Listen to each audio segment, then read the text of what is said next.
Hi, my name's London. 9 years ago, my sister slapped me across the face while her husband leaned in and called me trash. My parents just stood there, silent. That silence. It was louder than any scream. It told me I didn't belong, so I left, alone, penniless, erased. But now, they're back at my gate, broke, desperate, begging to be called family again. And I'm wondering, if the people who discarded you like garbage suddenly come crawling back, do you open the door? Or do you let them sit with the silence they once weaponized? I hadn't stepped foot on their porch in over 2 years, but somehow my fingers still knew exactly where to press the chipped doorbell. The sound hadn't changed, neither had the silence that followed. It was early spring in Chicago, the kind where the air wasn't warm, just less cruel. I stood outside the family home, Celine's engagement banners hanging lopsided across the windows, gold and blush pink clashing with the dull gray of the siding. I carried a smile I'd rehearsed on the train, an overnight bag, and hope I didn't fully trust. Mom opened the door. Her expression was neutral, maybe 2 shades warmer than blank. She moved aside, letting me enter without a word. The scent inside hadn't changed. Lemon pledge, burnt coffee, and undertones of something sour we never spoke about. "I'll put your bag in the guest room," she murmured, already walking off. I stood in the entryway, unsure whether to take off my coat or just turn around and leave. But I stayed, because maybe this was the beginning of something better. The hallway was loud with laughter. Celine's laugh. It rang from the living room like she was the star of some sitcom she wrote herself. Dad's chuckles followed, along with a lower voice. Julian, her fiancé. The man I'd never met but already didn't like. I stepped into the room. 4 sets of eyes landed on me. Celine's smile froze mid-laugh. "Oh, wow, you made it." Dad cleared his throat. "Your sister invited you. Least we could do is be decent hosts." Julian leaned back on the armrest, eyes raking over me like I was an old coat someone dragged out of storage. "Didn't think you'd actually come." I smiled, steady. "Family's family, right?" Celine's eyes narrowed just a touch. "Sure." No one moved to hug me, not even a side squeeze. I perched on the edge of the couch. There was no space made for me in the conversation. I was an afterthought sitting in plain sight. The next day was the big presentation. Celine and Julian were taking over the family business, and I'd been invited to help with slides. That's what the email said. Not co-present, not join us, just help with slides. I opened the PowerPoint on the laptop Dad gave me. My name wasn't on it. Not on the first slide, not in the footnotes, not even in the thank you section. "Must have been a formatting issue," Celine said when I asked. She didn't look up from her phone. At the engagement party, the air was too sweet with perfume and tension. Everyone was dressed like this was some political gala, not 2 people announcing a marriage and a merger. I stood near the back, sipping flat champagne, watching Celine float from group to group. Julian held court like he already owned the company, the family, the air in the room. During the toast, I decided to share a memory, something small and human. "When we were kids," I said, raising my glass, "Celine used to make me wear her pageant crowns around the house. She'd say, 'If I'm the queen, you're the jester.'" People laughed. Celine didn't. She smiled tight. "Yeah, and you wore it a little too well." The room shifted. Laughter died too fast. Julian smirked. "Some things don't change," he said. "Still playing dress-up, huh? Still thinking you matter." I blinked. My fingers tightened around the stem of my glass. "You're nothing but trash," he added, voice calm, like he was discussing the weather. Celine didn't flinch. In fact, she stepped closer. Her palm struck my cheek before I even registered she'd moved. There was no gasp in the room, just that awful, prolonged pause when everyone's trying to decide whose side they're on. I looked at my parents. Dad stared at the table. Mom sipped her wine. "Not here, London," Dad muttered. I couldn't breathe. My skin stung, but it wasn't the slap. It was the silence that followed it. They'd chosen her. Again. No scolding, no outrage, not even a pathetic attempt to smooth things over. I took a step back. Then another. No one stopped me. not even the ones who whispered behind my back when I left the first time. I walked out, coat half on, shoes slipping on the pavement. Outside, the night air hit harder than her hand had. As I reached the end of the driveway, someone called after me. I turned, hoping it was Mom, but it was my cousin Renee. She didn't run after me, just stood there. "You don't deserve this," she said softly. Then she went back inside. I heard laughter as the door closed behind her. I kept walking, past the parked cars, past the neighbors pretending not to look. I didn't cry, I didn't scream, but I felt something inside me give way, not break, just shift. That was the moment I knew I was no longer part of that family. The next morning, after walking out of that house, I stood on a cold train platform with a single duffel bag and a ticket to anywhere south. I didn't look back at the street where my parents lived or the windows where Celine had once practiced her pageant smiles. Chicago's skyline shrank behind me as the train rolled away. I told myself it was only temporary, that in a few weeks someone would call, explain, apologize. They didn't. I ended up in Austin, Texas, because it was where the first affordable sublet answered my email. A single-room studio above a laundromat, thin walls, and a view of an alley filled with dumpsters. The first night I lay on a mattress borrowed from a friend, staring at the ceiling fan that wobbled but never fell, waiting for my phone to light up. It didn't. Not that night, not the next. When I called my parents' landline, it rang out. I emailed my mother for her birthday. Nothing. My father's voicemail stayed full. Even on my birthday, not a single message. Total erasure, like I'd been edited out of their lives with one keystroke. By the 4th month, I stopped checking the mail hoping for a card. I stopped saving their numbers under Mom and Dad and just labeled them with their area code. When coworkers asked about my family, I changed the subject. When strangers asked why I'd moved, I said, needed a change. It was easier than telling the truth, that I'd been exiled without ceremony. One night, while scrolling through social media to numb the ache, I saw a post from my cousin Renee. It was a group shot from Celine's engagement party, the one where Julian had called me trash. Everyone looked perfect. Champagne flutes, glittering dresses, Celine at the center like a sun. Where I had once stood, there was an awkward gap, cropped so tightly you could see the edges of my hair, but not my face. The caption read, "The perfect family." That small rectangle on my screen burned worse than Celine's hand. It wasn't just that they'd left me out, it was that they'd pretended I'd never been there. That was the moment I stopped looking back. I poured myself into work. A receptionist job at a small PR firm downtown turned into late nights, learning copywriting, campaign strategy, crisis management.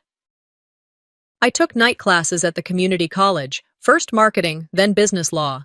2 years in, I applied to an MBA program. I didn't tell anyone, I just did it. My days started at 7 a.m. at the office. My nights ended at midnight at my desk at home, books spread out next to takeout containers. Sleep came in shallow waves, but at least it was quiet. At least it was mine. I built a small circle of friends, people who had no idea who Celine was, people who saw me for my work and my humor, not for the family name I used to carry. We went out for tacos after class, celebrated each other's promotions, kept each other's secrets. I started therapy too, on a sliding scale fee at a clinic. I sat across from a woman named Dr. Harris and said the words out loud for the first time. My family chose my sister over me. The air in that room didn't shift. No one gasped. She just nodded and said, "And you survived." That became my anchor. By year 3, I was a strategist at the firm. I wore suits from discount racks but carried myself like they were tailored. I stopped waiting for my family to appear in the audience of my life. I became my own witness. Then, on a muggy afternoon in June, everything cracked. I was applying for a business loan to start my own boutique agency. I had the plan, the clients, the degrees, the drive. The banker smiled until she pulled up my credit file. "I'm sorry," she said gently. "You're showing multiple defaults."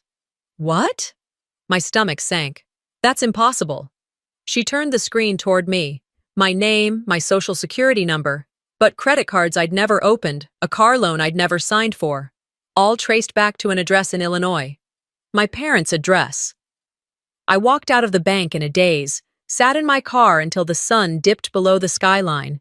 Every breath felt like betrayal. It wasn't enough they'd cut me off. They'd taken from me even after I was gone. Identity theft. By my own family. I didn't cry. I didn't scream. I made a list, called the bank's fraud department, filed reports, sent certified letters, but inside, something new began to grow. Not rage exactly, but a hard clarity. This wasn't just neglect, it was active harm. A few months later, at a charity gala thrown by my firm, I went to the restroom to escape the noise. The marble counters smelled like expensive soap. Two women stood at the sinks, talking in low tones. They didn't see me in the stall. "That poor girl London," one said. "Her family said she ran off with company money. No wonder she moved." "That's awful," the other replied. "I heard she was cut out of the will for stealing." I gripped the sides of the stall, the room spinning. That was the story. That was the lie Celine and my parents had been feeding people to cover their tracks. I was the thief, the runaway, the disgrace. I stepped out, washed my hands, smiled at them both. They smiled back, oblivious. I walked back into the gala, my dress perfectly in place, my name badge pinned straight. But inside, something cold and sharp clicked into place. They didn't just erase me, they replaced me with a lie. I remember sitting in my small Austin apartment after that gala, the women's whispers still echoing in my head.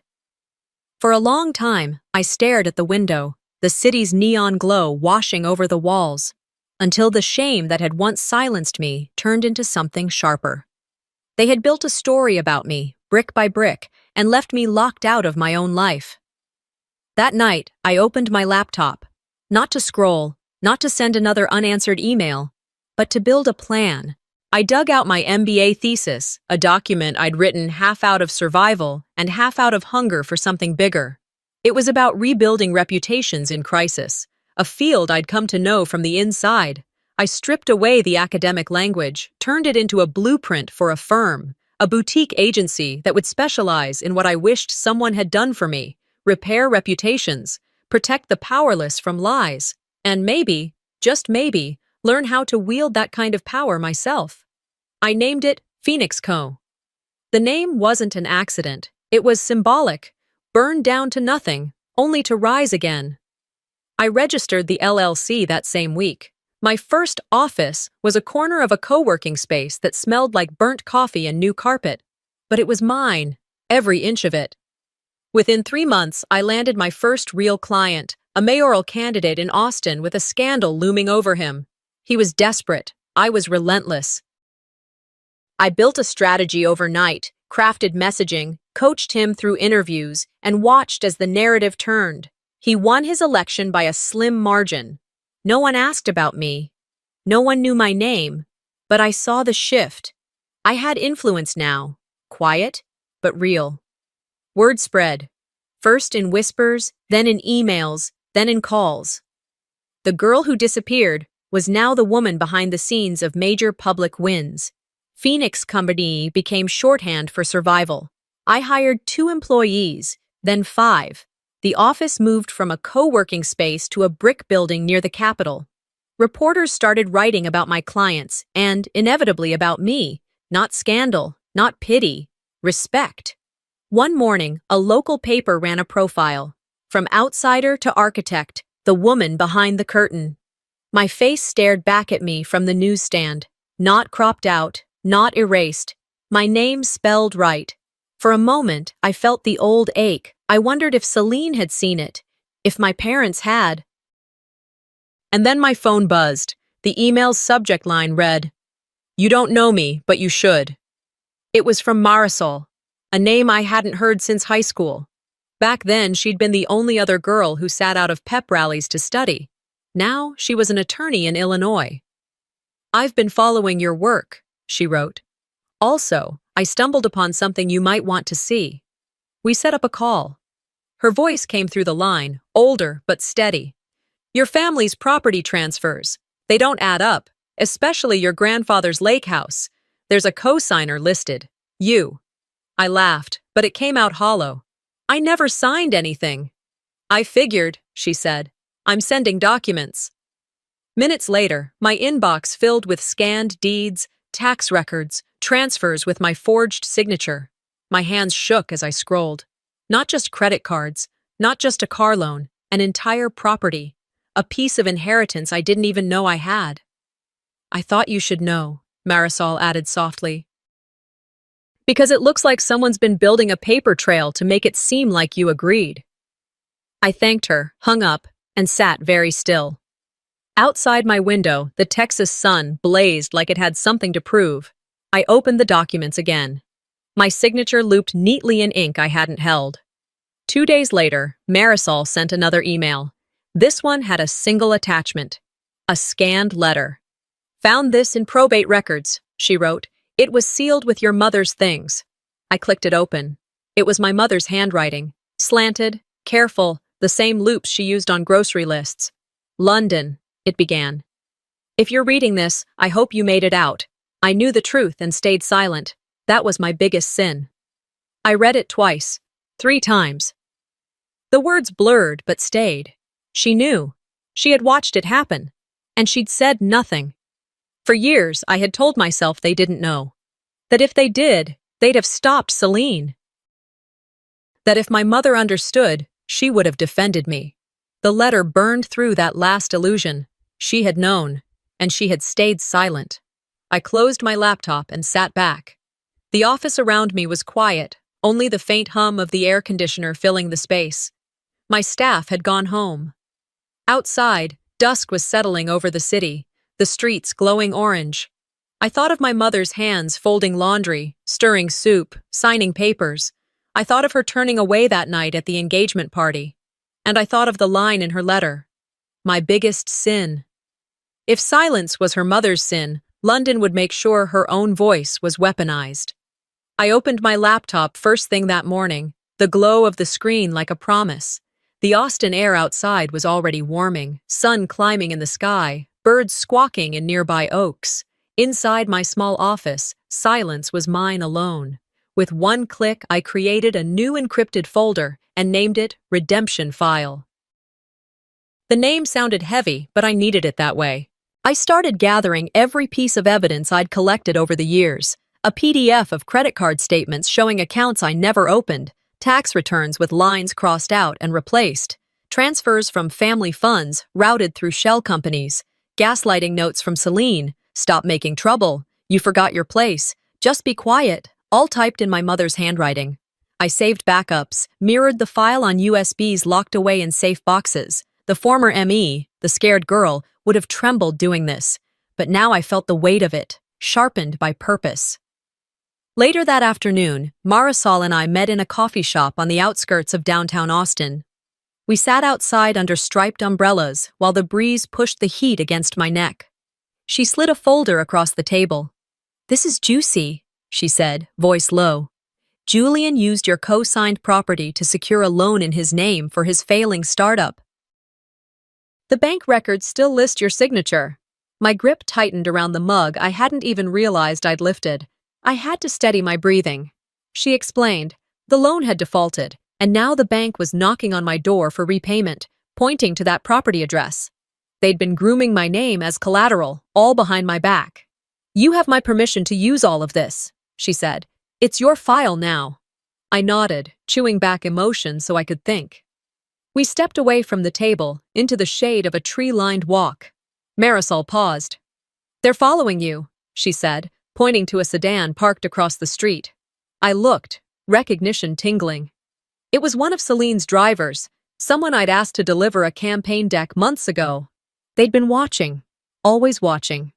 That night, I opened my laptop again. I titled the work Redemption File, Volume 1. I planted every detail, the loan, the tax evasion, the message logs.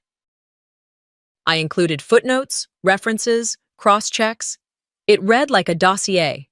And then I emailed small excerpts to trusted contacts, a journalist friend in New York, a TV producer known for investigative pieces, an ethics nonprofit, no subject line, The attachments were sufficiency. Over the next 2 days, I watched Celine's life unravel quietly, lawsuits from partners she defrauded, a TEDx lecture canceled last minute. Divorce rumors swirled through social media. The balance of power began tilting. I did not tweet. I did not post. I observed, anticipated. Let their errors speak louder. 2 afternoons later, I visited a small ice cream cafe in a quiet Texas town, somewhere between client meetings. As I scooped a lavender Earl Grey cone, I looked out the window. There he was, Thaddeus, my father. Head bowed, eating alone, his back curved, his hair graying beyond recognition. He looked older by a decade, like a man who had forgotten how to stand tall. I set the cone on the table, waited until he left. He walked past the glass, didn't see me, and as the door chimed behind him, part of me ached. But more than that, part felt unmoved, because this time I saw him as someone who turned away, not someone I needed to chase. I walked out, carried my cone in hand, letting afternoon light guide me. As I stepped into the street, I thought, if they had known the truth, maybe they would have acted differently. But they didn't. And now, the burden of truth would no longer be mine alone to carry. I returned to my office that evening and looked at my reflection in the window. The city lights shimmered behind me, and I realized redemption wasn't revenge. It was reclaiming my story, page by page. He still didn't recognize the daughter he threw away, but soon the world would. The next morning, I woke up before sunrise. My apartment was still, the city just beginning to stir. I sat at my kitchen table with a mug of black coffee, staring at the glow of my laptop.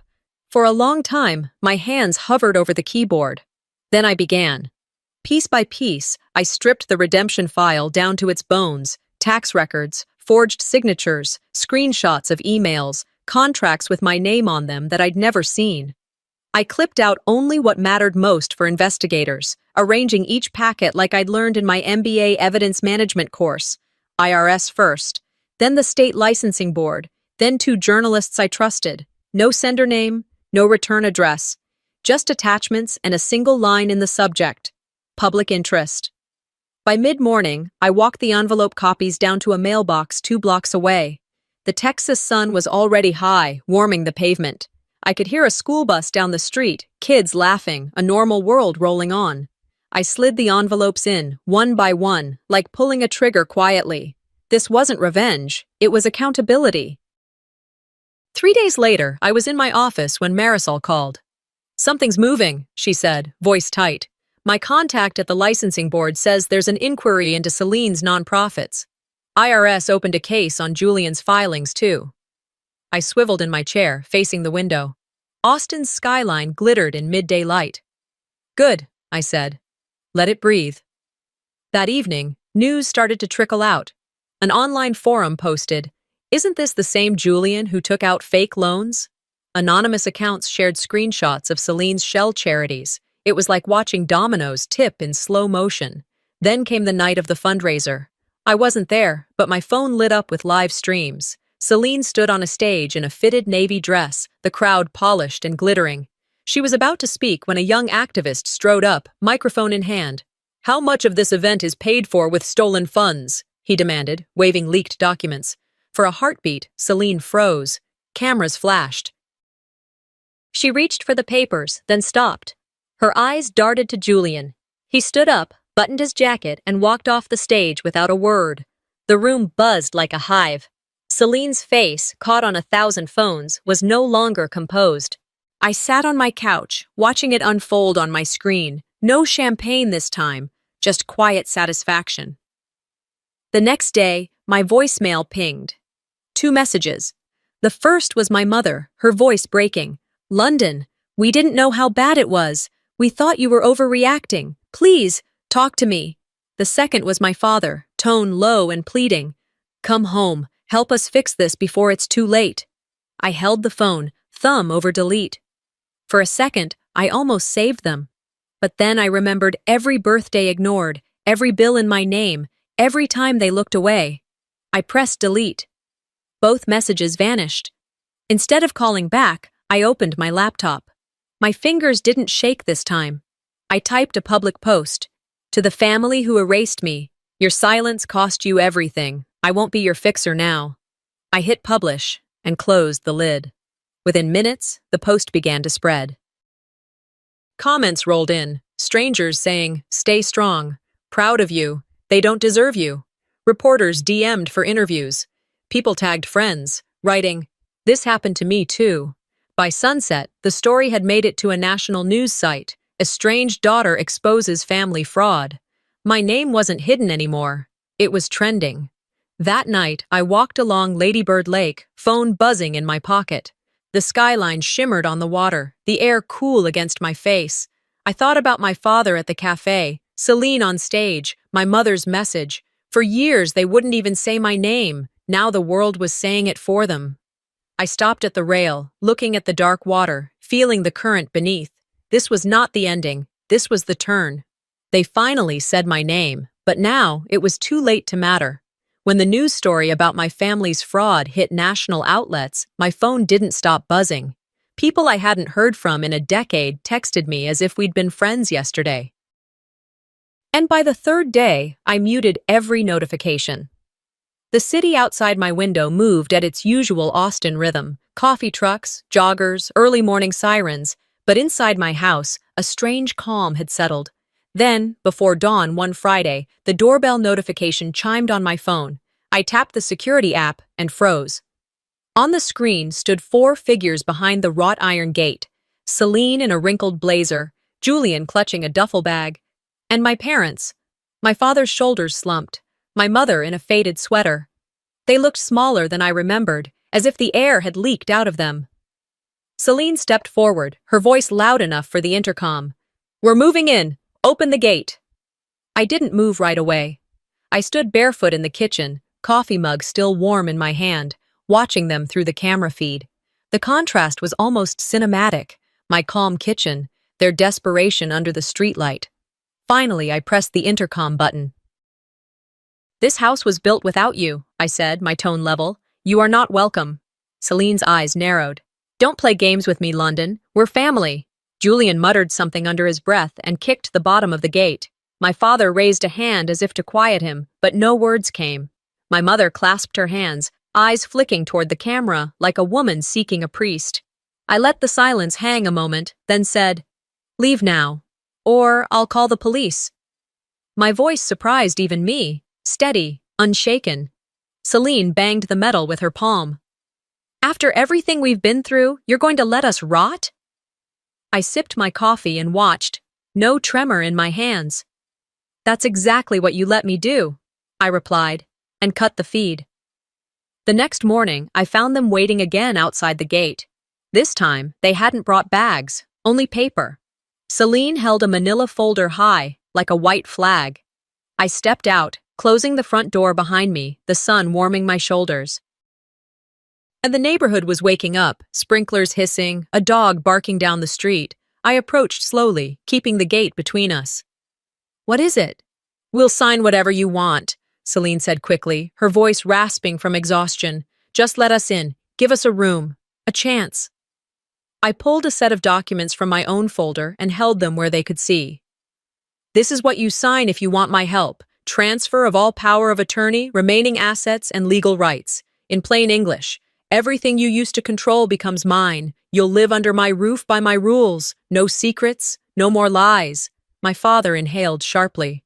"London," Julian barked a short laugh. "You're out of your mind. You think we'd give up everything to you?"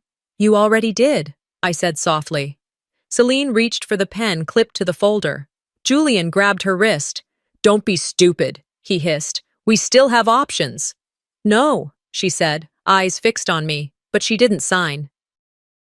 They stepped back, the 4 of them forming a ragged line. Then, without another word, they turned and walked down the sidewalk, their shadows stretching in the morning light. I watched them go until they rounded the corner. I didn't feel triumph, not yet. Just clarity. That afternoon, I opened my laptop and composed a new email. Subject line, Truth Vault. Recipients, a short list of business partners, social clubs, the press. The attachments contained the recordings I'd kept hidden. Celine coaching my mother on what to say to reporters, Julian admitting to forging my signature, My father telling a banker to just use the girl's credit. Audio files, text threads, financial trails. Everything. I hesitated before hitting send. The cursor blinked. Then I clicked. By evening, the ripples had begun. A major newspaper's website ran a headline. Exclusive, audio links, family to financial crimes. A local TV anchor used words like pattern of deception and criminal exposure. One of Celine's social clubs announced her suspension. A charitable board removed my father's name from its donor list. Julian's startup website went offline. I sat at my kitchen island, scrolling through the coverage while the sun dipped below the horizon. The house smelled of coffee and cedar from a candle burning low. I thought of the girl I used to be, waiting by the phone for her parents to call. That girl was gone. My own phone vibrated once, twice, then stayed silent. No more messages. No more apologies. I closed the laptop and looked out the window at the dark street. They had come to my gate demanding entry. Instead, I'd opened a different kind of door, one that let the truth walk free. They thought silence protected them, but I turned their silence into evidence. I woke that evening to an uneasy quiet. It wasn't the peaceful kind, the quiet after a long day or the stillness of rain. This was different, heavy, a tension that sat low in my stomach, coiled like a warning. Something in my gut told me the war wasn't over. The gallery's doors had clicked shut hours ago. I had drifted between handshakes and applause at someone else's fundraiser, a silent observer of other people's causes, smiling where appropriate, fading into corners when I needed to breathe. On my way home, my final thought had been, tomorrow they'll come back for more. Inside, my front entryway felt both familiar and foreign. The soft hum of city traffic drifted in from outside, punctuated by an occasional siren echoing off the buildings. My coat slipped from my shoulders onto its hook. My phone buzzed with muted news alerts, headlines I didn't care to read. I paused in the foyer, glancing at the security monitor mounted near the stairs. Living room, empty. Kitchen, empty. Front door, locked. Every feed looked still. I exhaled. Crossed into the bedroom, my heels clicking faintly against the hardwood. Dim light from a street lamp spilled through the blinds, casting long shadows on the walls. I kicked off my shoes and started to pull my hair loose, but something flickered in my peripheral vision. Movement. On the kitchen camera feed, I froze. My hand hovered midair. I tapped the screen, bringing the feed into focus, and then my whole body went cold. They were there. Celine, Julian, my parents. Celine, lying on my bed like she owned it, her frame curled but her presence invasive. Julian, standing shirtless in one of my guest robes, his posture casual but his eyes darting. My mother and father, slipping quietly into my kitchen, like ghosts haunting a house that no longer belonged to them, my own home, my sanctuary, invaded. The scene blurred into a single word, betrayal. I didn't move, not until the doorbell rang, urgent, insistent, echoing through the hallway like an alarm bell. My heart pounded against my ribs. I grabbed my coat and rushed outside. The cold air hit me like glass. Neighbors' lights flicked on one by one, curious faces peering out from behind curtains. My phone vibrated in my palm as I pressed the intercom button. "Don't move," I said into the speaker. "Police are on the way." My words felt thin against the midnight air but carried steel underneath. By the time the first cruiser pulled up, red and blue lights flashing across the wet pavement, I was on the porch, my breath steamed in the cold. The officers moved quickly, trained and calm. They swept through my home with flashlights and body cams, documenting everything, voices low but firm. I watched from the gate as they guided my family out. I had filed the restraining orders weeks ago. I had logged every text, every threat, every intrusion, time-stamped and cross-referenced. I was ready. This was not chaos. This was consequence. My parents emerged first. My mother clung to the gate like it might anchor her to some version of reality where she still had control. Her sweater hung loose, her eyes red. My father's hands trembled as he looked at the pavement, not at me. They were older than I remembered, smaller. Julian was next. He lunged, not at the officers, but at me. A step forward, a flash of rage. "Sir, step back," the cop barked. Julian froze, the robe cinched loosely at his waist, his eyes wild. Phones glowed all around us. Neighbors streamed onto their porches. Some whispered, others filmed openly. The soft chorus of notifications and recording chimes filled the night like an echo chamber. Celine was let out last.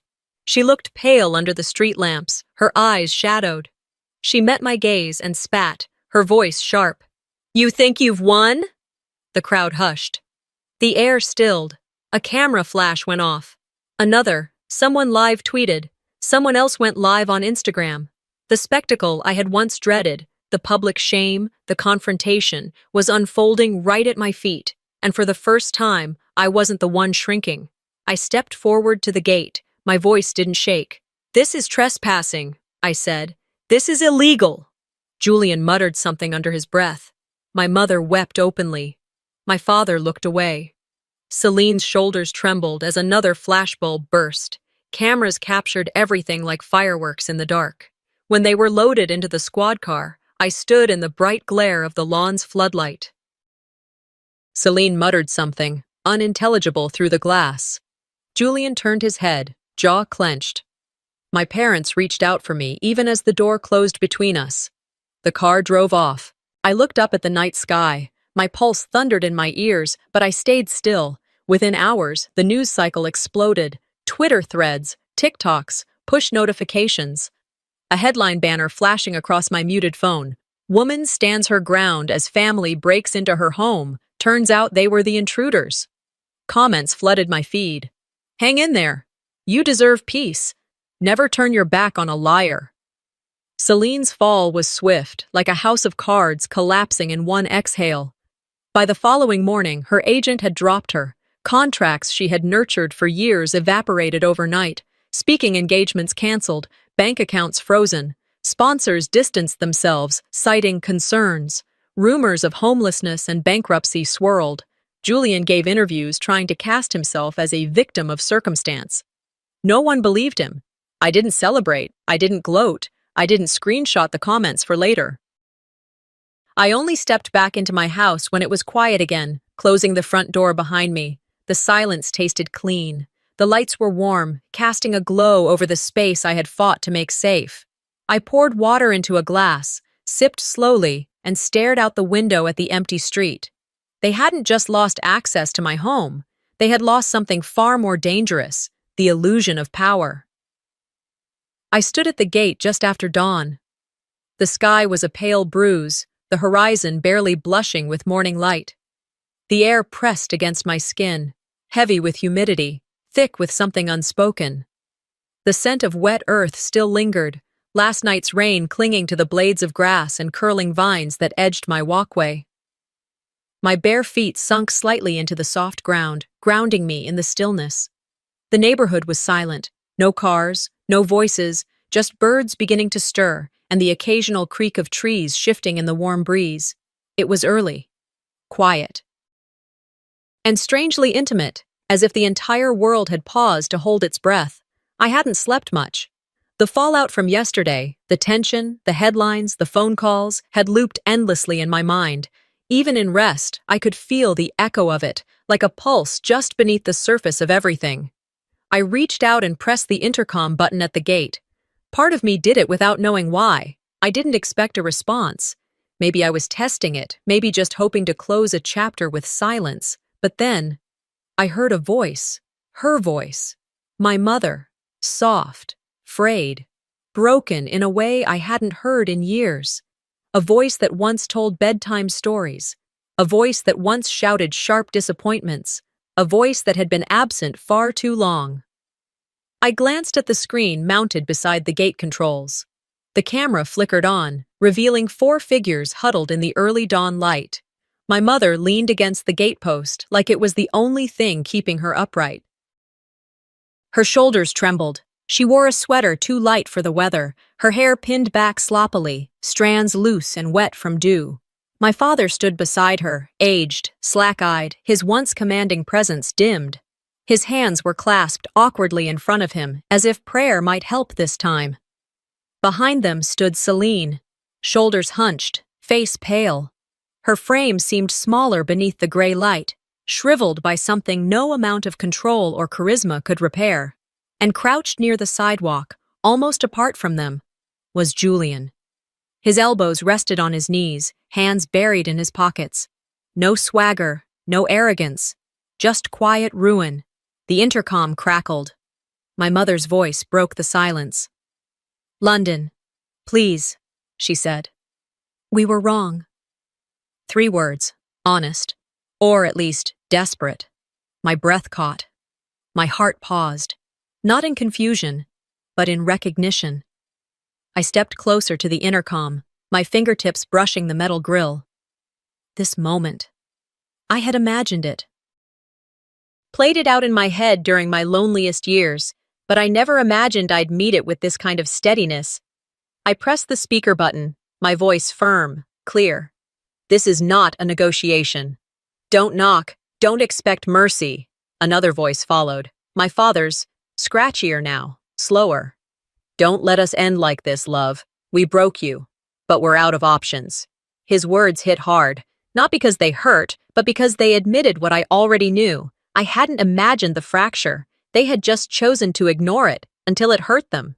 Then Celine stepped forward, just enough for the camera to catch her face. "Just one lone Lons," she said, her voice barely holding. "Just one chance." That name, Lons, a nickname she'd only used when she needed something. I almost laughed. Almost. I wrapped my hand around the steel bar of the gate, grounding myself in the cool weight of it. "You erased me," I said. "And I built everything without you." The silence that followed stretched long. I could hear a sob, my mother, a sharp swallow. Julian. Celine didn't flinch, just stood there, eyes glassy, mouth slightly open. I didn't linger. I turned, walked into my home, closed the gate behind me. It wasn't slammed. There was no dramatic lock, just a firm closing, the kind that says, "This is the end of something." Inside, I paused in the foyer, pressed my palm flat to the wood paneling near the doorway. It was warm from the sun now rising. The echoes of their voices still hung in the air, like ghosts not quite ready to leave. I stepped past them, into my living room. I sank into the couch slowly, feeling the tension spill from my shoulders. Light filtered through the blinds in gentle stripes, tracing golden lines across the floor. My phone sat face down on the cushion beside me. I didn't pick it up. I didn't want updates, didn't need to know what they said after I left. They had said enough. Later, when the afternoon drizzle cooled the sky and the pavement darkened again, I opened a drawer and laid old photographs across the coffee table. A mix of glossy and matte memories, high school snapshots, awkward vacation candids, a Halloween costume with mismatched shoes. There I was, 19, face thinner, eyes still hoping, sitting on the edge of a gas station sink, trying to breathe through a panic attack. I remembered the feeling of scrubbing tears from my cheeks before stepping outside, pretending everything was fine. No one had asked if I was okay. No one had noticed I'd disappeared. I pressed my fingers gently to the photo. She was still in me, that girl, but I wasn't her anymore. I had been abandoned, yes, but I had not stayed broken. I gathered the photos, wrapped them in linen, and tucked them back into the drawer. Closed it softly. Evening arrived with grace. Streetlights blinked on, casting soft halos in the mist. I stood at the window and looked out. My gate, still closed. My front walk, empty. They had come to beg, but when they didn't find submission, they left. Their voices now lived in memory, not reality. I exhaled, long, slow, like something heavy was leaving me for good. "I gave you 9 years of silence," I whispered. "You gave me none." I turned from the window, walked to the front door, turned the lock. No sound but the click. I didn't look back. The apology I once begged for finally arrived. But it came years too late. And I had already built a life where it no longer mattered. Morning light spilled through the curtains like watercolor, soft, golden, diffused by rain clouds that still lingered from the night before. The city outside yawned itself awake, its streets slick and glistening with dew. I sat at the window, tracing slow circles in the condensation with my fingertip, watching as the rain droplets on the glass gathered and fell like tiny, wordless confessions. The lawsuits were behind me now. The public fallout, the eviction, the relentless headlines. They all lived somewhere behind my ribs now, like old echoes. I could still feel the weight of it, but it didn't drag me down anymore. In the stillness of that early hour, wrapped in silence and gray light, I didn't feel broken. I felt reborn. My phone buzzed. Overnight, my office line had lit up with calls and emails. I skimmed them with a practiced hand. Messages from philanthropic foundations, organizations I once admired from a distance now asking to partner. Nonprofits with missions I'd once dreamt of joining now reached out to collaborate. The inbox overflowed with letters from women, strangers, survivors, professionals, caretakers, daughters, each one sharing stories of betrayal, silence, and endurance. Many were raw, some were poetic, but all of them held one truth: I wasn't alone. I poured another cup of coffee and walked to my desk. That morning, I began drafting the foundational documents for something new, something that belonged entirely to me. The name had come to me in a dream weeks earlier, as if whispered through fire: the London Empowerment Trust, a sanctuary for women silenced by betrayal, overwhelmed by deception, erased by those they trusted most. My vision was simple: build a refuge out of the wreckage. Not for pity, but for purpose. As I typed, I revisited the archive on my computer, the redemption file. Not the redacted version I had once hidden from the world, but the full, unfiltered collection. The screenshots, the audio files, the typed transcripts of Celine's threats, Julian's coercive messages, my mother's half-hearted apologies. The paper trail that had once made me feel shame now felt like proof of resurrection. I had walked through fire and come out carrying sparks for others. By mid-afternoon, I drove down to the lake. The surface of the water was still. The wind barely rippled it. Ducks glided along the shoreline, their reflections undisturbed. I sat on the bench I used to visit as a child, before the chaos, before the silence swallowed me whole. My father had brought me here once, when I was small. He'd pointed to the horizon and said, "Still water runs deep." At the time, I thought it was just about the lake, but now I knew better. My calm didn't mean I hadn't known violence. My silence didn't mean I hadn't screamed. I closed my eyes and let the breeze carry the memories that still haunted the spaces behind my smile. The night I fled, the words that cut deeper than wounds, the suffocating pressure to stay quiet. And I whispered into the wind, "You're not alone. You never were." Later that evening, I was walking home from a strategy meeting for the trust. My heels clicked softly against the sidewalk, mind buzzing with ideas, mentorship programs, emergency housing grants, legal aid services. The street was quiet, just street lamps and wind. And then I saw her. Celine, leaning against a lamppost like a shadow that didn't know where to land. Her clothes looked worn, nothing like the designer layers she used to flaunt. A small tote clung to her shoulder. She saw me, straightened, tried to meet my eyes. Her mouth opened, just barely, and then closed again. She flinched. I didn't stop. I didn't speak. No fury rose in me, just a quiet understanding that she didn't need words, and neither did I. We passed each other like strangers, like memory. And in that single breath between us, I felt the door close without a sound. Back at home, I settled into my office. The press releases for the Trust's launch had gone out hours earlier. I scanned them again, noting the tone. Powerful, unapologetic, forward-looking. For the first time, my name didn't feel like something I had to defend. It felt like a torch. I glanced at my phone. No missed calls from my father. No messages from my mother. Their last pleas had arrived as fragmented texts weeks ago. I never opened them, never needed to. Some stories didn't require sequels. Some chapters ended when the pen was dropped. Out of curiosity, I logged onto social media. Celine was trending, but not as she once had. Not for motivational talks or curated photo ops or charity gala gowns. No, she was trending because her mask had fallen. One headline read, "From Queen to Collapse, The Fall of Celine Maddox.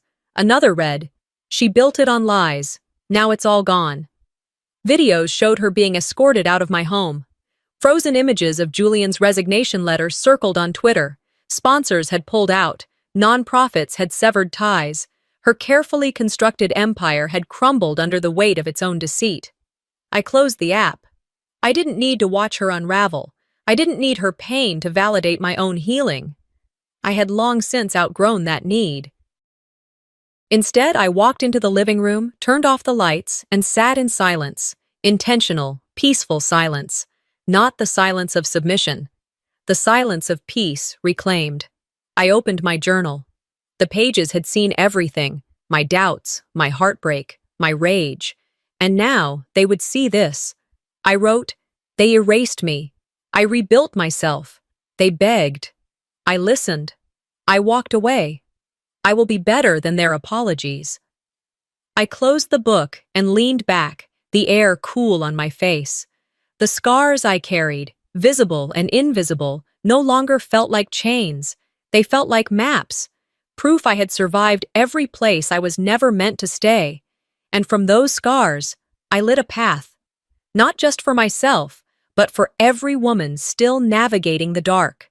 Because sometimes, the people who were supposed to protect you are the very ones who break you.